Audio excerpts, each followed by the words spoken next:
morning, everyone. It's Michelle Silverman-Bedell from Silverson's Realty, Leslie Jones, attorney. and we're waiting for Maria Esposito from Citizens Bank to join us. And today we're going to be speaking about permits, easements, legalizations, and related topics.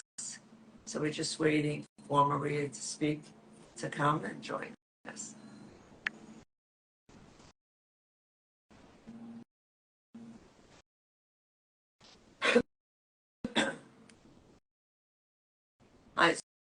So I guess while we're waiting for her to join us, we could start on permits and the importance of taking out permits when you're doing any kind of project, whether it be new construction, whether it be a bathroom, a renovation, a roof, HVAC systems, heating and air conditioning. It's very important you take out a permit because you want to make sure that you're in compliance with local ordinances, local rules. And each municipality may have a different set of rules. But it's very important that the permits be taken out, and not only taken out when you start the work and using licensed people who are properly insured, but in addition, you should really have to close out those permits and not leave anything linger beyond the work that was done. Often what we do is that the contractors start the work, may have completed the work, but never close out the permits, and it could be 10 years later, the company's out of business. So you want to make sure that you stay on top of it initially, because often I find when we are selling a property that we'll see open permits, open fence permits, things that should have been finished, and it's hard for the consumer to know that it wasn't closed out. So it's something before you put the house on the market you should check out. Right, because Leslie and I have a situation now where permits were taken out and the permit expired, and it had to do with legalization or work that was supposedly done on sprinkler systems in the ceiling. The condo was put them in when they built the properties, but apparently somebody who predated the present owner, filed a permit to upgrade the sprinkler systems, but it was never closed out and the permit expired. Now the present owner has to legalize and close out that permit, which means they have to do work to the house. Right, so they now have to hire a plumber, pay for a new updated permit to get the closure done so that we can close, because a bank isn't going to want to close with open permits unless, the municipals are not included. So well, maybe we could jump on to, looking at going to the building department, pulling the plans before you put a house on the market. Hi. Hey, Marie. Morning. How are you? I'm okay. How about you guys? Good. So we started the conversation just a bit. We were speaking about permits, and Leslie was speaking about obtaining the permits and checking for them. Right, and really, Maria, I don't know. Some banks don't care about municipals, others do. So when we run the report, usually what I try to do is, from a banking perspective, find out if they care about municipals. Not every bank cares, about municipals, and sometimes they'll say we don't want to know. And then it's a non-issue when you go to close. However, once they're out there and you see open permits and things that don't match, it becomes an issue. Right. Also, I think that what happens is very often there are some communities, if you don't take a permit out, and it happens, I believe, in New Rochelle, they'll fine you up front when you go and you try to legalize that basement or that deck that was not originally filed. So there are fines that are imposed upon the present owner if they don't. That's in addition to hiring an architect and filing the proper permits at that time. So it's very important to really stay on top of if you do work and that you finalize the work with closing out those permits. Right. Yeah, because what I find happens often, right, on our side with buyers is, look, there are times when, maybe the bank doesn't care so much if it's, if there's no violations, things of that nature. But I've seen where clients are like, well, I don't want to close on the home until these permits are, until everything is in order, because maybe Actually, I have a scenario right now where I have a client who, once they buy the house, they are working with an architect. They want to pull permits immediately to start doing a big renovation. Right, And their architect is kind of insistent upon, like, I don't want any issues with pulling my permits. These need to be, cleared. Everything that the seller was doing needs to be cleared so that we can come in and do what we need to do. So there's those sort of nuances too, right? Right. Um, That's interesting because usually they don't care. They'll just right. say, you know what, we're going to do it all in one swell swoop. So who cares what's well, open, that, what's that not? that's what I was saying, Yeah. right? Because I'm like, look, I think that, in this particular instance, I had already gone to my underwriter and said, hey, can we close? We have a couple of open permits. We know the work has been done. We're really just waiting on the buildings department to sign off. And Right. as we all know, and well, if maybe the people listening don't know, but in New York City, there's a backlog with that, and those things can take time. And so typically what we'll do on the lending side is we'll say, hey, we'll hold some money in escrow. Maybe we're Right. going to hold the seller's money. Maybe we hold the buyer's money. Sometimes we'll, the attorneys work that part out, Right. right? Yes. As the bank, we like to hold the money, but yeah, so I said, look, I mean, you're going to be pulling these permits anyway. Like, I mean, what's the difference? Why you need to have these closed out? But I don't know enough. I'm not an attorney. I'm not a title company, so I didn't want to overstep my boundaries Right, with, right. the architect and Well, everything like that. well, I But think that people don't want to inherit the problem, right? If right, you close with a permit, and many times people will say, "Oh, I don't really care that there's a bathroom in the basement and there's no permit. It was an old bathroom," yeah, but they're inheriting the problem, and they go and sell the yeah. house. Right. I mean, like this particular client, right? I mean, the seller has agreed to like put into escrow like $250,000, right? He did a Wow. major renovation, the seller.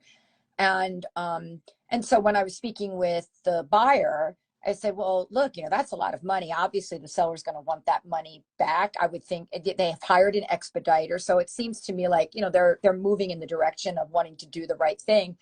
But my client was like, yeah, but like, I don't want to inherit that problem. Exactly what you just said. Like, Right, I don't want it right. to be on me to have to get to get this CO. So, it, I think like anything, and we talk about this all the time with other subjects, it's all about like communication and kind of finding out as many of these things up front and early as possible, because the Right. sooner you know about them, the more you can work out a plan to how you're going to deal with them. Right.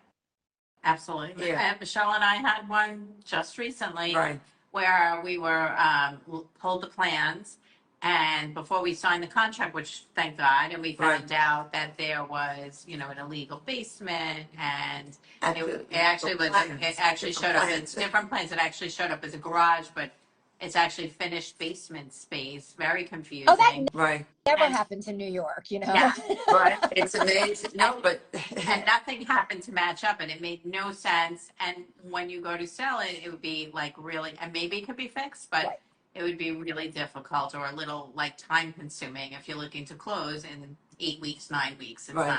It's not feasible. right. because you have to go to the building department, you have to have approvals done, you have to have architectural plans, and that's assuming that the FAR, the floor, the square footage is permitted on that lot, Right. because they've changed everything since the plans were submitted to the building department. It's like a different house almost. Right, Well, not right. 100%, but But there's also different rules now right, than there were back then about the ceiling height and about the this insulation that has to go into a basement. So and Right. the and the those setbacks. and the egress. Well, maybe that was always the case, the egress, but I mean, those things are very crucial in order to legalize something. Right, and the Also timing too, is an like issue. let's say somebody wants to buy a home and they have, like this, illegal apartment or finished basement, and it's got a stove in it, You have to right? Maybe a mini kitchen, do it. right? Then that, on the financing side creates all sorts of issues too, because if I don't know about that up front and they're telling me, oh, I'm buying a single family home, we're Correct. ordering a single family appraisal. And then the appraiser gets out there and they're like, oh, it's a two family, right? Because there are two kitchens. Because, Right. technically that's the definition of a second kitchen is when it has a stove, right? Right, exactly. Um, so again, I, I do a lot of multifamilies in and around the city and the boroughs, and that's probably like the one of the biggest topics that comes up. Like, hey, Right. can you lend on? How will you lend on this? It's got a CO as a 3-family. It's being used as a single family, but it's got a second kitchen in the basement. Like, what do you think? Go. So and it's a matter of like asking more questions, finding out like is it easier to remove one of those kitchens, right? Remove the stove, all of those sorts of Right. things. But again, the more we know up front, The right, the better it is. better. Right. Yeah, I think with the summer kit, well, what you're referring to is, I mean, most people will just disengage the kit or just remove the right, stove. right. However, very often in the suburbs with certain communities, they file for a for a summer Yep, kitchen, and that's as long as you have a permit for that, yeah. it's acceptable. Or like a So you kosher have to, kitchen, that's part right? of you Yep, doing, right, yep, doing your due diligence. You would find that out up front. I right. think the other main issue I would love to speak about and bring up related to permits and just what's going on the property would be easements, right Hmm. of ways, utility easements. I think this is very important to know when you're buying a property, Hmm. and especially the main idea really, or one of them, is that you cannot put anything permanent over an easement. So if somebody wants to put a pool on a property, you really better see a survey before those people sign a contract. And also the thing to know is not every survey actually draws in the easements. Mm. So you have to, in more likelihood, if you have someone's old Right. survey, it's not always it's not always on the survey. Right. Yeah. So you have to go back and pull the CNRs The from, covenants and the covenants, restrictions, yeah. restrictions, and Right. the easements beforehand. And Yeah. I think also a lot of times, I mean, I've seen it where actually I'm negotiating on something now where the easement, there are private agreements. So it doesn't run with the land. It's not part of the covenants and restrictions. It was agreed upon amongst the neighbors. And I think it's very important to really know as much information as you can about these easements because a lot of them have not even been either recorded or on a Yeah. deed. Yeah, and Leslie, bringing up like the covenants and restrictions, Right. right? I often find that sometimes I feel like that is the last thing that we get in with the title report for whatever reason, or it happens to be the last thing that's reviewed. And that is something that the lender reviews. So if you're getting a mortgage, they are going to review what the covenants and restrictions are. And sometimes that will cause like us to need more information, right? If it's a private road, or we'll find out Right. that, oh, you know what? There is like a small, I mean, for lack of better words, a HOA, there's a small Right. dues that's due. And now we need to now include that cost into their debt to income ratio. So I think like if you're out, if you're a buyer in this market and you're looking around, those are good questions to ask that I think a lot of times people don't think about like, oh, this is a private road. And what are the implications of that? What Well, does that yeah, mean? right. Right. Who pays for the snow removal? Do you get municipal snow? Trash, all of that Municipal stuff. services on the Right. private road. Right. Right. Right. So you really, and also if other people, if there are, let's say, 3 or 4 families off of this private road, who maintains the road? Who does the snow removal? Who is paying for all of this? So I Right. think, and especially if you have a right of way or an easement, you want to see this all in the survey. I think the Right. other important, I think takeaway from this, I mean, I would love if you have a complicated situation and you're concerned about ownership and easements to do a title search or part of it even before you sign the contract. Yeah. Right. Absolutely. And Michelle, I often get asked, like, does the bank require a new survey? And we do not, right, require that, just an endorsement. But are there certain circumstances that you run into where you're like, you know what, we should order a survey for this particular home, and like, what might that be? I, I, I mean, I personally think you should have a survey whenever you buy a property, whether you finance or Right. not, you should have a new survey, Well, my right? opinion is people change their properties all the time, Right. like Right. fence lines, and Sheds. they add things, and that's the only way to pick up on it. So it's Right. important to get the survey so that, so you have the most updated information. I Yeah. mean, I've literally done surveys and the next day someone put a planting Right. down on that property and started like setting up like a whole plant garden. So within like a few weeks of me getting a new survey, something changed, So again, properties change all the time. And I Right. think so it's important. I went to show a property the other day and purchased. And when you look at the property, we started walking on the property and there were like no demarcations. There's no fencing. We were walking on somebody else's property, not intentionally. It just seemed it was like seamless flow of grass. So we were just walking and we realized we were told later on doesn't belong to the lot you want to buy or the house you want to buy. Mm, So it's very important to have a survey and to look at it for and sure. see where the stone fences are, where the retaining walls are. Really look at it and understand what you're buying. I agree. Yeah, I feel like, for people that are listening, like that's not where you want to try to save money. Like that's not a cost cutting measure that you want to Yeah. take because, you don't, I've seen so many issues pop up, post closing and things like that. So Right. I mean, very important. usually, with like boundary line issues, Right. you get them resolved by doing a boundary line agreement, which basically is an agreement between the parties and the neighbor that the condition can remain, but the neighbor acknowledges if there's an encroachment, the neighbor will acknowledge ownership.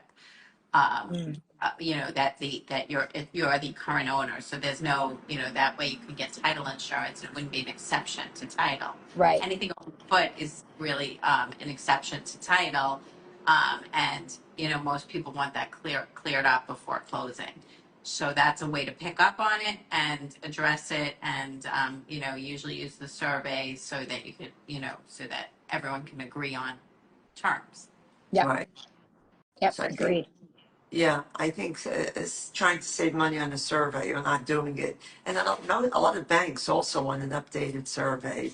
If at least we find it that if a survey was done, let's say 30 or 40 years ago, clearly you want to have a new Yeah. one done. Makes no sense. Yeah. Yeah, to save $1,000 or 1250 or whatever it is, depending on the size of the property, they run the Right. gamut in cost. The Right. most I see is usually like around, it's Right. 2,000. Depends what you want on the survey, how detailed you want the survey. Sometimes they want more Right. details into the survey, but standard title survey, I'd say on average 1,000 to 1,250. Right. That sounds Right. about right. Yeah. So Yeah, which by the way, I all mean, it sounds like a lot of money, but remember you're spend, the house is probably the biggest, most expensive purchase that one's investment, right? making in their lifetime. So, You want to do it right. you You want to don't do it want to right. say I think the bottom line, the takeaway is you really want to get as much information before you sign a contract as Yes. possible. And it really means researching a property, especially if something's complicated. Um, you really want to research a property as much as you can, get as much information, really dig deep into the building department, Yeah. visit them, do a freedom of information request, really get as much information as you can about Yeah. the property. Make sure Yeah. all plumbing permits were done, electrical permits, building department permits, everything should be done in an order before you close. Right. And I, Oh, also and I then you think, can. yeah, and I was going to say, and I think too, like, I don't want to be scaring people. I mean, I think that it's more common than not that there's going to be either an open item or, something that needs to be addressed. So this is not to say like, oh, don't make an offer on that home or don't go through with that transaction because you found out there's some covenant and restrictions or whatever. Like these are the things these are more common and customary. And the whole idea here is just to find out about them as early as possible so that we can figure out a plan of, getting to the closing table that's going to be amicable to everyone. Right, and I think if you're working alongside an attorney, I mean, Leslie and I work together, so on many transactions. So if one of us sees a problem, we try to settle it. Right. Right. Right. For So sure.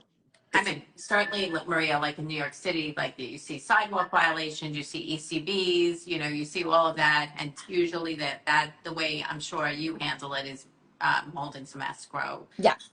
Often to resolve those, because in New York City, it's prevalent. I mean, Oh yeah. and I just saw one for a bed bug violation. I was like, a bed bug violation, that, yeah, well, it's so like housing violation. I mean, you see, so there's a lot of yeah. that, and but we do see environmental control board, mostly I see sidewalk violations. That seems to be the Right. biggest issue in New York. So. Right. Right, right, And as long as it's not like everything for as far as like, okay, well, what's something that's really bad that like is not going to prohibit me from closing, especially if I'm getting a loan. And I would say that it's anything that's health and safety related, right? So if right, there's, I had a house on Long Island where they had a deck and they didn't put a rail, the fence around it, the railing around it wasn't right, there. right. So like you could literally step onto the deck and like Well, look. fall, fall off, right? We were like, we're not going to be able to close like that. We're not going to hold any money in escrow. Right. Like either the deck's got to come down or they got to put a railing up. Right, Yeah. right, right. So I think that's important, which brings up the point that many people do work, let's say 20 years ago, and they just did work and they just really didn't do it to code. And Right. that's the whole purpose of really taking out a permit. So you adhere to the local ordinances, you adhere to the building department record, requirements, and you Right. really follow the rules in terms of how it should be built for safety reasons mostly, right? Right. Awesome. So. Yep. So I think that really takes we've discussed it. And if anybody has any questions about permits, easements, legalizations, contact any one of Yep. us. Sounds great. Great to Have a see you, great day. ladies. All right. Have a Take care. wonderful weekend, Beautiful. everyone. Okay. Have a nice Bye-bye. Mother's Day.